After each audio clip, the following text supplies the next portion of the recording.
Welcome everybody to another session of Writer to Writer with Frazzle Lit. I'm Jennifer McMillan, co-editor-in-chief, and I'm joined today by a dear friend and an absolutely fantastic writer whose debut novel will be out on Tuesday, 3rd of March, which is only about 4 days away. So her name is Barbara Byar. Welcome, Barbara. Hi, everybody. Thanks for having me, Jen. I'm delighted to have you and delighted to be in this position of interviewing you and to be talking about In the Desert, which is just such it's a phenomenal novel. I mean, I read it.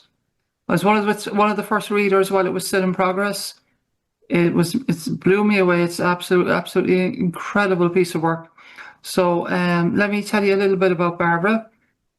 Barbara Byar is a working class American writer living in Ireland for over 25 years with her 2 boys and 2 dogs. Her critically acclaimed collection of stories, Some Days Are Better Than Ours, by Reflex Press, was shortlisted for the Saboteur Awards. Her short fiction has been published and prize listed widely, including for Pushcart, Best Small Microfictions and Best Microfictions nominations. She was shortlisted for the Irish Book Awards Short Story of the Year in 2023 and longlisted in 2021. A recipient of an Irish Arts Council Literature Bursary and an Agility Award. She is a previous winner of the Irish Writers' Centre International Debut Novel Competition and was the editor of the MOTEL anthology published by Jamboree Press. And we met at the Irish Book Awards in 2023, of course, because we were both shortlisted for Short Story of the Year. So that was wonderful to meet you there, and we had an interesting and wonderful time. Oh yeah, it was big. So let me just share the cover of this for people who are watching. Unfortunately, the people on the podcast won't see this, but I want to share the cover, beautiful cover of In the Desert. This very evocative image. So talk me through this, Barbara. Okay, so there's a couple of things going on here that drew me to use this image as my cover. The first thing is I had seen the photograph on social media, and it's by a very famous British photographer called Keith Bernstein. And I had seen that when I was still formulating ideas for this book. And it kind of really inspired me. I also thought of something. I had read an article about the last phone booth on Earth, and it was the phone booth in the middle of the Mojave Desert. And it's no longer there, but I was kind of really, mesmerized by this concept of this phone booth in the middle of nowhere and people would go and take pictures of it on social media. And I was like, why is this phone booth in the middle of nowhere? And is it working? And if it's not working, what brought it there in the first place? And maybe it's magic. Why not? So it just went from there. Now, this photograph, I was like, this would make such a brilliant cover for my book for reasons that will become obvious if you read it. But I said, I'm with a very small publisher, Cowboy Jamboree Press, and there's not a huge budget for book covers, so I knew we couldn't possibly afford to use it. But I chanced my arm and I sent Keith an email and explained the situation and how much his photograph had inspired me and how perfect it was for my book. And is there any chance he might, give it to me on, mate rates, even though we weren't mates at the time. And he said, and I literally burst into tears when I read his email. He said, "You know what? I really like chocolate covered Brazil nuts. And if you get me a box of chocolate covered Brazil nuts, you can use the image." And I literally burst into tears. It was so unbelievably kind. So that's the story of the cover. When you read the book, if you read the book, I hope you do, you'll see why it's so pertinent to the story. Just to describe the cover for people who are listening on podcasts, so we have a desert setting with a phone box and a couple kissing in it against a very dramatic sky. It's quite a very evocative, very intense image. and very generous of the photographer. I mean, that was such generosity among artists. Mm-hmm. Wonderful. So I'm gonna share the blurb from blurb for the book, the back cover blurb, and then I'm going to share my blurb for the book, which I wrote and is included in the novel. In the desert, a phone box begins to ring. The traumatized movie star returns to his dying hometown to find the woman he loves has disappeared. He vows to find her. Told through an innovative, non-linear narrative and the lens of 5 friends, In the Desert takes the reader on a gut-wrenching roller coaster ride through the shadows of a near-future America as the consequences of a bartered 24 hours from their childhood unravels in betrayal, murder, undying love, and a phone booth at the end of the world. And what I said about this novel is, In the Desert is like watching Paris, Texas and Blood Simple in 3D on acid at a blisteringly hot drive-in movie theater. This is the American dream turned bad and mean. The death of naive and youthful fantasy on tortured desert highways. The agony of lost love. It is dark and so darn beautiful, you will want to read it again and again. I swear you will never forget this novel. It will haunt you, reinvigorate you, make you believe that even at the end of all things cherished, true love can endure. Read it, love it, tell everyone about it. In the Desert is a true classic, and I stand over those words wholeheartedly. It's wonderful. So, hey, how about doing a reading first? Let's hear. We've talked so much about it. Let's hear some. Okay. And by the way, I actually was moved to tears by your blurb as well. So thank you. Right. So the I'm going to start at the beginning, which is actually an end. So if you see, the first chapter is called An End. He runs, heavy breath puffing ghosts into the misty desert air. They haven't found him yet, but they will. He must find her first, if nothing else, that. Milky Way splashed like God's outcast children across the sky. Moonlight glazes a milky cataract over dust and dirt, shrub and stones. Where is it? Where is the damn phone booth? Eyes darting, head turning, he doesn't see the rock jutting from Brittlebush. Trips. Ground meets him cold and hard as he rolls from the landmine hiss of a disturbed rattler. No Jesse to save him this time.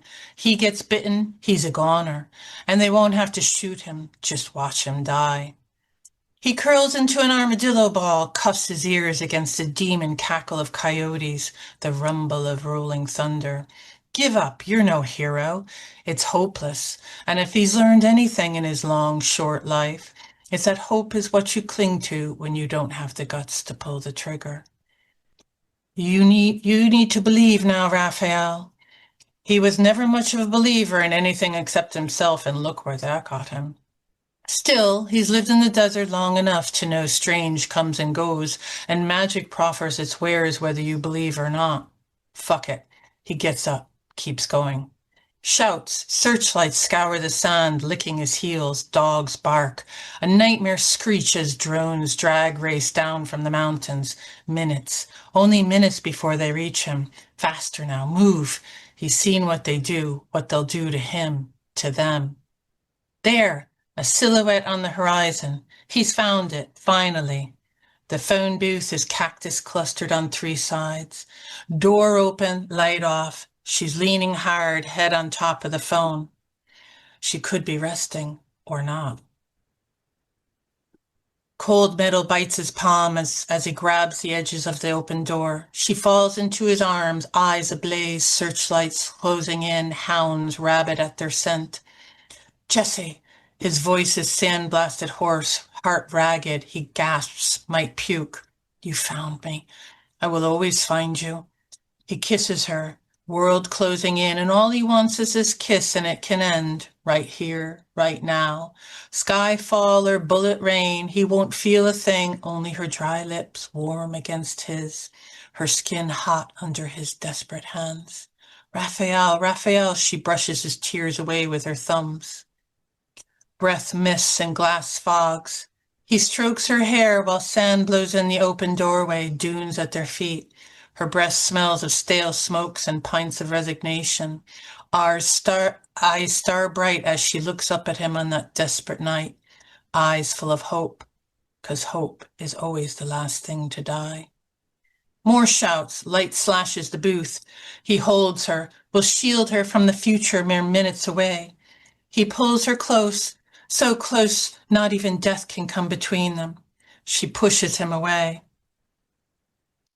Close the door, close it now. It won't budge. Door old and desert dry, the hinges creak and groan, but it won't move, only rattle. He two-hands it, and the handle snaps off. Jessie falls to her knees, digs out the rock crammed in the metal runner, dirty fingernails fracturing, breath panting. Now, Raphael!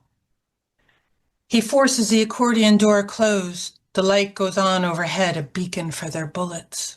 They wheeze as they pass, ricochet off nearby rocks and send shale shards flying. Ain't no escape. Come out with your hands up. It's not his voice, but sure as shit he's there behind them, darker than their past and just as relentless.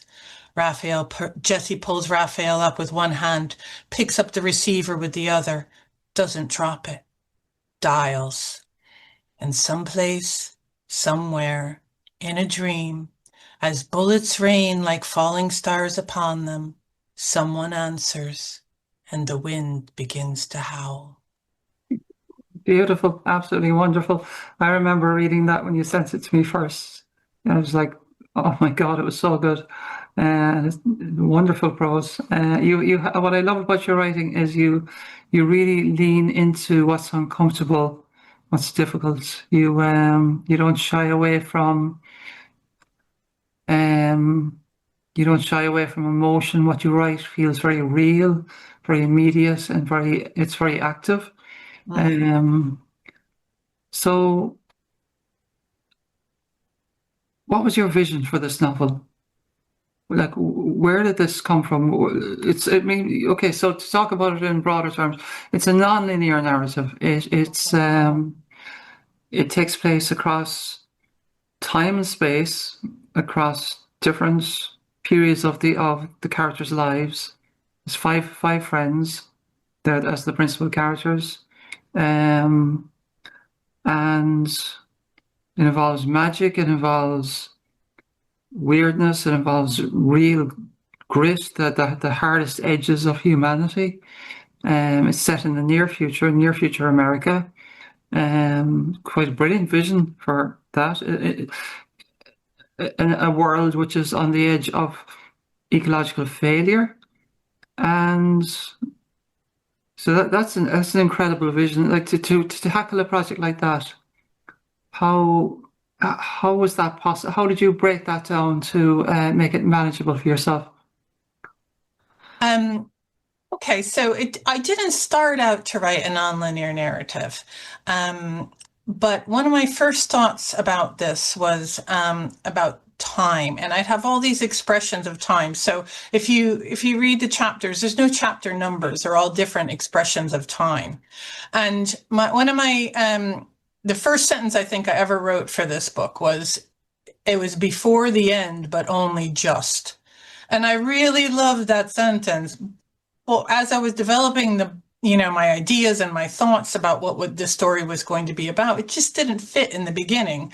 So I said, well, it is the beginning, but it's not going to be the beginning. Well, why don't I do something different? Why don't I just take all of these expressions of time and move them around and to something interesting? So it's not one the beginning and the end. It's actually quite the reverse, with a hodgepodge all in between it. But the thing that really excited me about writing this book is that writing in a nonlinear fashion, you have to pay very close attention to cause and effect and what happens in, and the clues that you're giving to the reader as you go along. Now, this book is a fairly not easy read, but anybody who's read it, there haven't been too many yet, but anybody who's read it, just it's a real page turner. They go through it. But if you read it very carefully, you'll see that there are an incredible amount of clues to give, to develop the characters, their backgrounds, what's motivating them, and they're fed in different chapters as you go along, and sometimes very, very short phrases or a sentence here or there or a bit of dialogue. Another thing, I was thinking about this, another thing that influenced me in this approach was I read a lot of Korean dramas, or not read, I watch a lot of Korean dramas. And Korean dramas, their storytelling, they're usually about 16 episodes, 12 or 16 episodes, and they go back and forth in time a lot. So, and I've actually found that really interesting to build depth, to your characters. You think it's counterintuitive that, going back and forth in time, would be confusing, but it actually gives you more depth into the characters and their motivations as you go on. And it's just like, it also leads to a sense of what's going to happen next. It's like there's anticipation and where is the story going to go and what's going to happen, and you get really invested, I feel, in the characters. So yeah, I mean, it all started with a sentence and with, just playing with units of time. And I got really excited. Every time I came up with a new expression, I have two friends, Davina and Ashling, that I was always bouncing ideas off of, and they're writers as well. And I was like, oh, what about this? Oh, what do I do this? And they'd be looking at me like, what is she on about?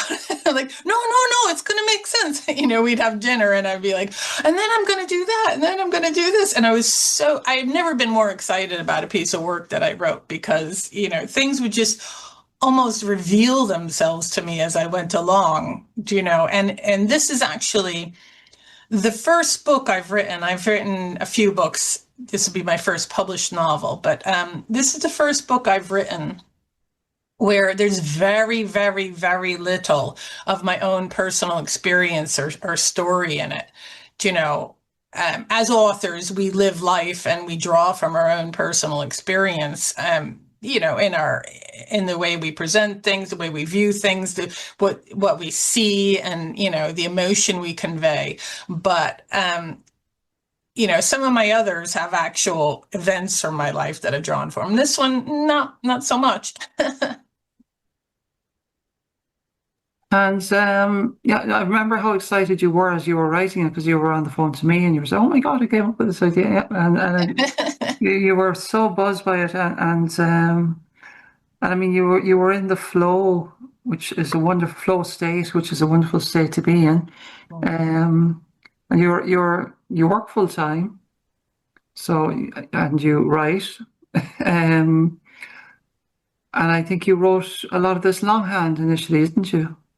I did. I find when I'm drafting the first draft of a novel, I tend to write everything longhand, just because seeing it on the paper and then drawing lines and notes and everything, you can't. The word processors aren't really conducive to that kind of note taking and insertions and do this here and do that there, or move this to, that sort of thing. So I really enjoy the whole process of opening a brand new notebook and writing the date on it and getting, pen to paper.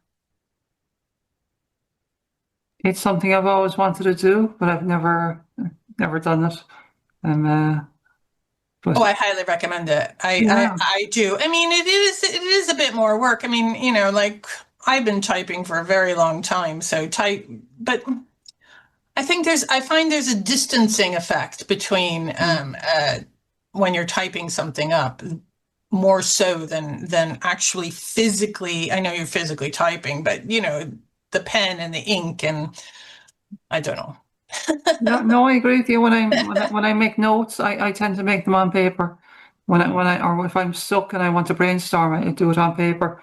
It does. I suppose we're taught to use a pen before we use a computer. So you know, it's more ingrained in the neural pathways. So you have this wonderful opening, and we want to be very careful to avoid spoilers in this interview because the story does kind of reveal itself to the reader, and there is a lot of mystery, and even by reading an early chapter, we could kind of skew a reader's view of it. So let's talk about the opening, and I mean, you create a lot of mystery there straight away. What are they doing? Why is he running? Who's chasing him?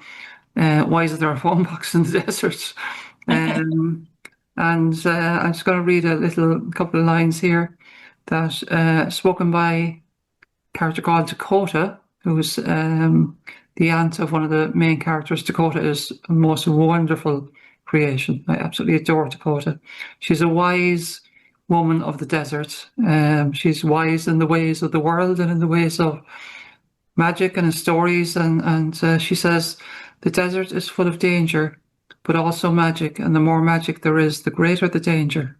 Some enchantments are worth the risk, others not, because no matter how clever you think you are not clever enough. No one is. So these characters, Jessie, Sarah, Alice, and Travis, Raphael. and Raphael, of course. Sorry, yes, wonderful Raphael.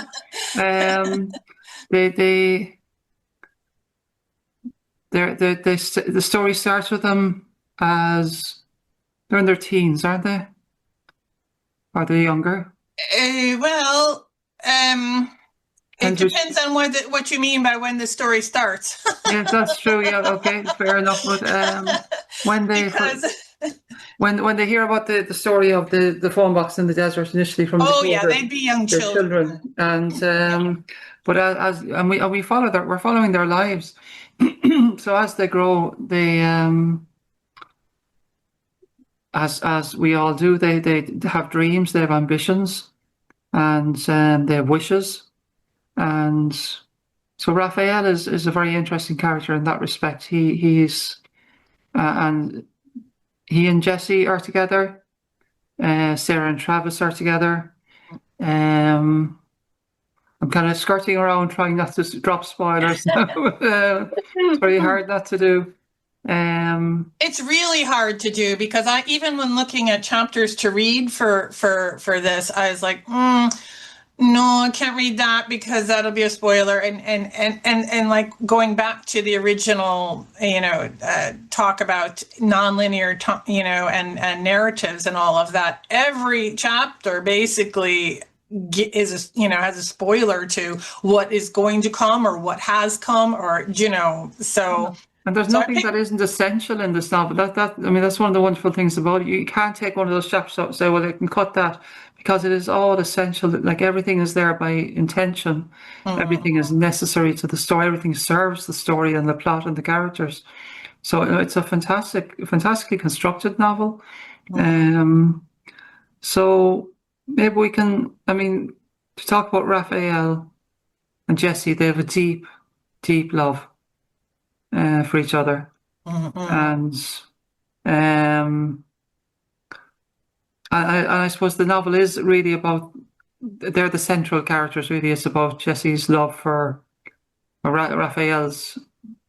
We start with him trying to find Jessie, and he always seems to be trying to find Jessie in a way, and to connect with her. And so that there is a lot of longing. So I was wondering what drives them. Is it ambition or wishful thinking, or is it love or need? Is it hollowness at the center of them, at the center of their lives? Are they trying to fill some emptiness that's there? Well, I think Oh, sorry. Or is it to regain something they've lost? Yeah, I think there's a bit of all of that, but I think, everybody is informed. There's a spectrum of of how our pasts play into our lives. Some it just informs our choices. Sometimes, to the other end, we're haunted by our past. So, both of them have, tragedy in their past, and that kind of motivates them to have a different future than what their past was. So that means one thing for Raphael, and it meant a similar thing for Jesse, but circumstances without giving any spoilers again, but circumstances got in the way of her fulfilling her ambitions. And, so I look at, Raphael wants to be a movie star. Okay, I can say that much. So he goes to Hollywood, and, things unfold in a way that is all his dreams coming true. But I think I have a line in the book that, that I'll actually read later. But not only nightmares are dreams too. So, his dream turned sour really fast. And, so I'm looking at Raphael's journey about he wants to do better. He wants to be famous. He wants to be remembered. And he thinks this is the way to do it. The same as all of us when we're young. We have a vision of what success looks like, of what fame looks like if we want to be famous. We have high ambitions. Raphael has the goods to fulfill those ambitions, but he learns the hard way that, it's not all what it's chalked up to be. And, there's an unfortunate kind, well, we talk about that later, but, and with Jesse, she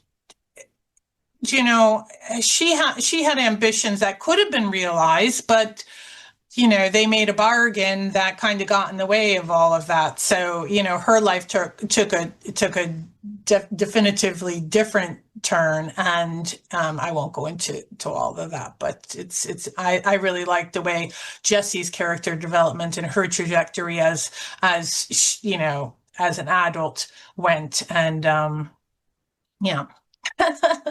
It is hard to talk about. Fair warning to readers. I mean, there's a lot of darkness in this novel. There's a lot of beauty, but you don't shy away, as I said earlier, from the grittier side of life. And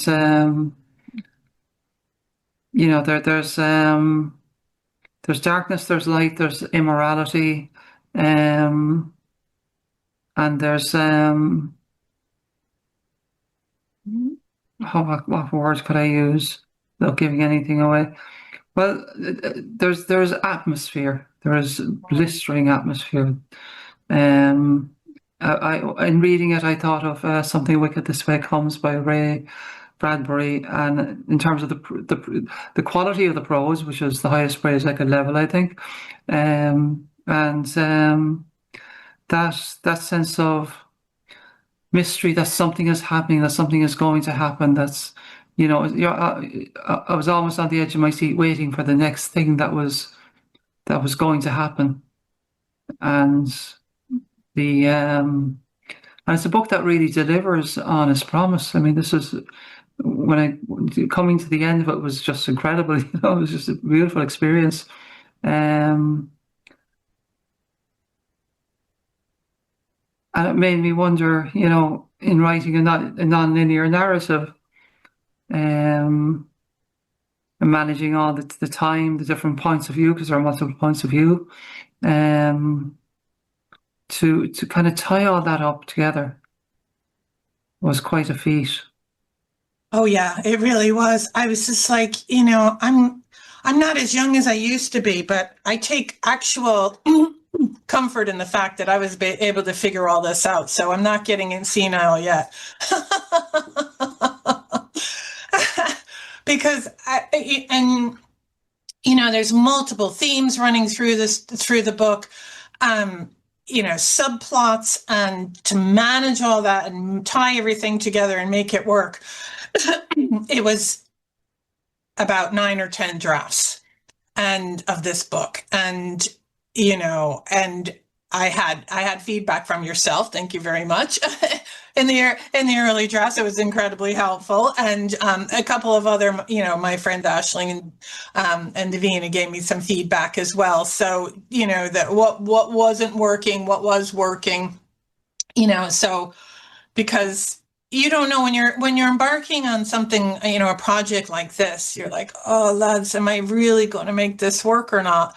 And I knew when it went out for advanced reader copies went out, and somebody came back to me and said, how the fuck did you do this? Like, they couldn't figure out how I did it. Like, genuinely couldn't figure out how I did it. I don't know if they use fuck, but pretty much their sentiment. And it works. So, but lads, I was pulling my hair out at certain places. One of the last themes that I figured out was was a song theme. There's a song theme running through, different characters, different, when you read it, you'll see. But that was one of the last things I pulled together. And it was some feat of craft, and I love doing it. Every time and even when the last read through I was doing, one of the last read throughs, reading, yes, breaks on. I was like, no, what's going on there? So I kept having to adjust things and fix things, and now I'm happy with it. So, but going back to the whole grit and literature and darkness and all of that, there's not many euphemisms in this book. Okay, so if we talk about if we have a sex scene, it's a sex scene. If we're talking about violence, there's violence. If there's, I don't feel there's any point. Everybody's life, particularly these days, is hard, some harder than others. And what's the point of talking about it if we're not talking about the truth, if we're just alluding to different things, if we're alluding to, fade to black, or, zoom out, and then, something happened. No, I mean, I really get into it because, how else are you going to understand the experiences of these characters if you're not being honest about what's happening? And there is some real dark stuff in there, and unfortunately there's some really topical stuff in there now at the moment, and I was a bit nervous about that, but it's real. So this book is about where there's magic in it, and magical realism is also very gritty realism. So it's a combination of the two.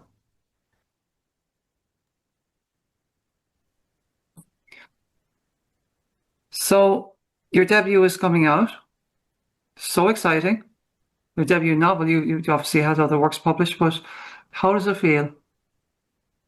Well, I'm equally excited and equally nervous. So I mean, I've been writing in one form or another since I was a child. I've written 4 novels prior to this. One came very close to getting, published. I had an agent, it didn't work out. Then I had a publisher for it, and it didn't work out. And then I've written 2 more since then. And it's all been a learning process. Like, I don't have any formal education in writing other than my high school teacher, Mrs. Reshenk. I will never, ever forget her, because she really drilled basic writing mechanics into me. And I don't know would I've ever had the skill without her, influence. But it's been a long journey for me, and I mean, I've been writing in some form or another. Now, when you're a mom and raising children, and life takes precedence at certain points in time. But I've always been writing, or thinking about writing, and I'd say this has been going on for 50 years now. So I finally have my debut novel coming out, and I'm so excited because I'm really proud of it. I think it's a culmination of years of figuring out what works, figuring out what doesn't work, of reading, of writing. Like I said, I've had no formal education. I've never even really done any workshops. A couple things here and there, just one, for a couple hours. But I'm also nervous because, I'm with a small publisher. We don't have it's not like the big 5 publishing houses with big marketing budgets and getting the word out and getting in front of the public and getting, you are very kindly doing this podcast with me. Thank you very much. But getting the word out is so intrinsic to getting readers. And so I'm nervous that, people won't know about this book. So I'm hoping that people will read it, they'll enjoy it, they'll tell other people about it, and, my audience will build that way. I'm also relieved in a way, it's like it's happening. It's finally happening. So yeah, it's all good. It is all good, and it's one of the joys I have is getting to interview people who are actually friends of mine, who I know on the writing journey, who I've shared some of the journey with, that I get to actually talk to them about their debuts and try and build the word a bit. I have every confidence this is going, like, to me, this is a cult classic, an instant cult classic. If someone doesn't make if someone doesn't make a movie of this, it would be shocking to me. I mean, this is real. I compared it to Paris, Texas, and Blood Simple. If the Coen brothers don't snap this up and make a movie of it, I'll be shocked. I'll tell you something. I never actually fully watched Paris, Texas. So, I only saw scenes of that movie, and it just, the atmosphere kind of, really, I really love the atmosphere of that movie, but I've never seen, I actually bought it because I said, you better watch that movie, because people say, this is like Paris, Texas. I said, you better get watching that then. So, but I've never actually read it all the way through, or watched it all the way through. So, but I think the atmosphere is the thing about I compared it to Blood Simple because of that atmosphere, that kind of the darkness, the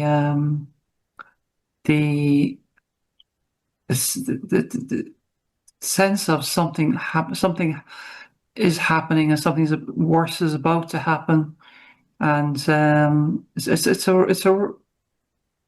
it's a roller coaster ride of emotion and energy, and it's an absolutely breathtaking piece of work. One of my favorite novels, definitely. It will be soon taking pride of place when I get my copy on my bookshelf. So let's finish with we finished with the reading, but before then, let's talk about your writing practice as someone who works. We talked about your writing longhand. I mean, I have the benefit of being able to work on writing full time, which is a great blessing. But as a working writer, as a working writer, how difficult is it? It's about carving time. Like at work, we get 2 30-minute breaks, and I would sit in the cafeteria for those breaks and be squirreling away in my notebook, either editing or writing. And at first, and people would come up to me and say, "Oh, won't you join us?" And I said, "Oh no, I'm working, I'm working." So then people just respected my space and my, practice of working on my writing during my breaks. And after a full day's work, you'd be tired enough when you get home, and then you got to do the chores, all of this and that, the dogs, the kids, everything. And by the time you sit down every night, you're just exhausted. So really forcing yourself to spend the time and working on your writing is challenging.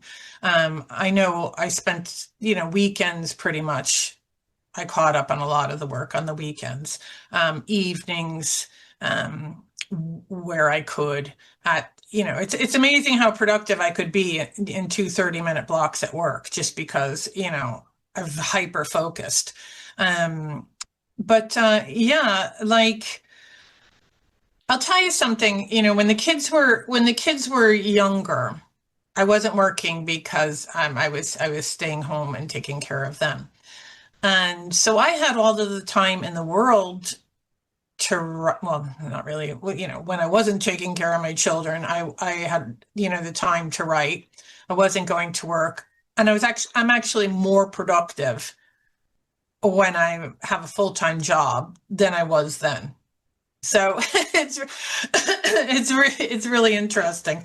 And, though saying that now, I go to Kilrillig. It's an artist retreat in Kerry. A few times I've been there, 5 or 6 times. I wasn't there for this book, but on other books that I've written. And you're kind of isolated on the cliffs, looking over the ocean, and there's nothing to do there except work.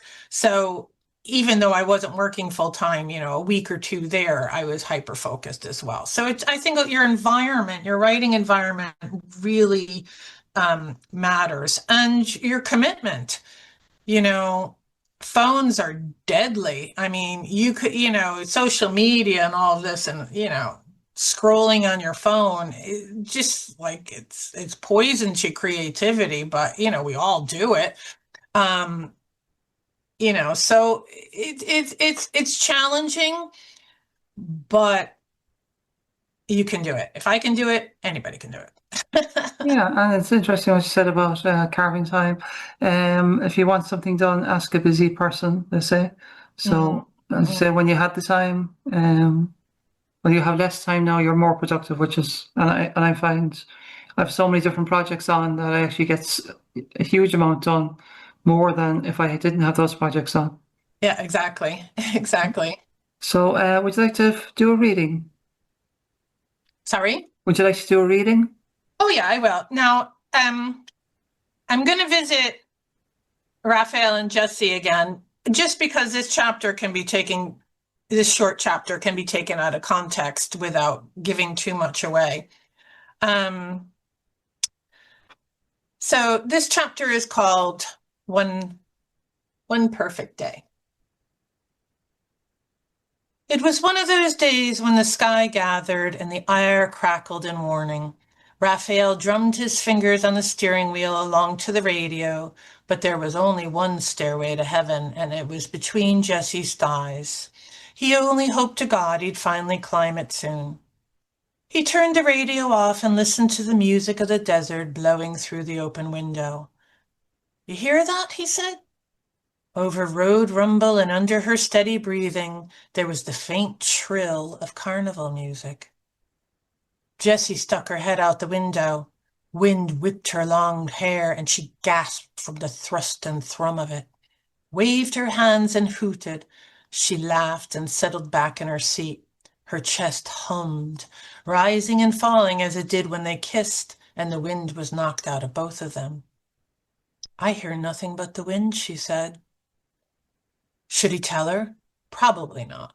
Best to change the subject, but he couldn't help himself. "Remember the phone booth Dakota told us about when we were kids, near the carnival? The one at the end of the world, where dreams come true?" Jessie picked at a dirty hangnail, bit it off, grimaced at the short, sharp sting of torn flesh. "Yeah, but nightmares are dreams too." That's the challenge, he said, chest hairs glistening through his wife beater. It's like roulette. We just got to dial the right number. Bare feet on the dashboard, sundress surfing her hips, Jessie smoked a Marlboro Red to get his taste from her mouth. Raphael hit the indicator for exit 33, but Jessie flicked it off with her big toe. Let's keep going and never stop, not till we find it, she said. Raphael nodded, eyes on the road, mind on her. He rubbed the chin stubble that had sandpaper her neck while she scratched at mosquito bites on her ankle. When they were younger, they searched for years for that phone booth and never found it, but their belief persisted because in the middle of nothing, you had to believe there was something. Jessie's startled cat stiffened. I hear it. She looked at him through a haze of honey blonde hair, one eye meeting his in excitement. The song. The music was wonder, and in the wonder warning, and beyond the warning welcome. Jessie squeezed his thigh and grinned. Raphael brushed the hair from her face, kissed her quick, and put his foot down on the accelerator. Steered towards the storm. I was going to try and pick out a line or two, but it's just all, like every line is just magic. Steer towards the storm, and every dreams, or is it nightmares or dreams too? It's just the prose blows me away. Barbara, it has been wonderful to talk to you today. I wish you sincerely from my heart the very, very best of luck with this novel. It deserves to do fantastically well. I hope it does. I hope to have you back again for the next novel. We'll have another chat and maybe catch up on how the first one went. Jen, I'd like to thank you now for all your support and help along the way in my journey with this book, and for doing this today. It's really meant the world to me. And you know, at times I was really doubting myself and doubting what I was doing, and your support and your encouragement really, really, it meant a lot to me. So thank you, and thank you for doing more than welcome, my friend. And I hope you're right. So everybody, buy my book. Look, this beautiful book. In the Desert by Barbara Byar, out 3rd of March 2026. It'll be available. Oh yeah. Sorry.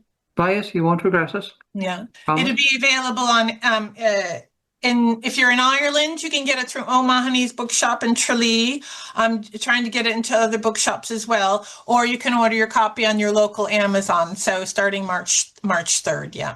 Fantastic. From Cowboy Jamboree Press, and thanks very much to my publisher as well for believing in this book. So thank you so much, Barbara. Wonderful to talk to you. Thank you.